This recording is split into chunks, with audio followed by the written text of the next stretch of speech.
প্রিয় কৃষক ভাইরা, আসসালামু আলাইকুম। আমি আজকে আপনাদেরকে দেখাতে নিয়ে আসছি বেগুন গাছের পাতা কেন হলুদ হয় এর কারণ প্রতিকার সম্পর্কে আমি আজকে আপনাদের সামনে আলোচনা করব। আশা করি সম্পূর্ণ ভিডিও জুড়ে আমার সাথেই থাকবেন। আচ্ছা, চলুন প্রথমে আমরা জেনে নিই বেগুন গাছের পাতা কেন হলুদ হয়। বেগুন গাছের পাতা মূলত হলুদ হয় মোজাইক ভাইরাস রোগের কারণে।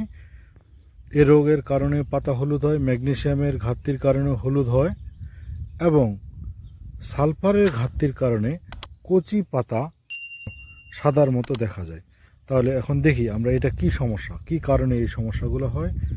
এটা মূলত আপনারা যে জিনিসটা দেখতে পাচ্ছেন সেটা মূলত মোজাইক ভাইরাসের লক্ষণ। মোজাইক ভাইরাস যদি হয় তাহলে এবড়ো থেবড়ো আকারে পাতাগুলো দেখা যাবে এবং কালারটা ঠিক এইরকমই হবে। আর আরেকটি জিনিস দেখবেন, এর পাতার উল্টা পাশে দেখতে পাচ্ছেন, দেখতে পাচ্ছেন এই যে পোকাগুলো, জাব পোকা, এইটাই হচ্ছে মোজাইক ভাইরাসের বাহক।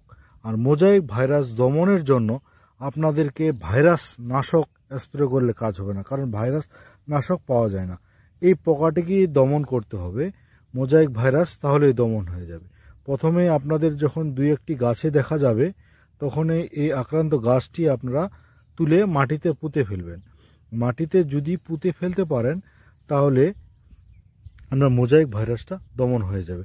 আর এরপরে ইমিডাক্লোপিড গ্রুপের যে কোনো একটি কীটনাশক স্প্রে করবেন, তাহলে এই রোগ আর বিস্তার লাভ করবে না।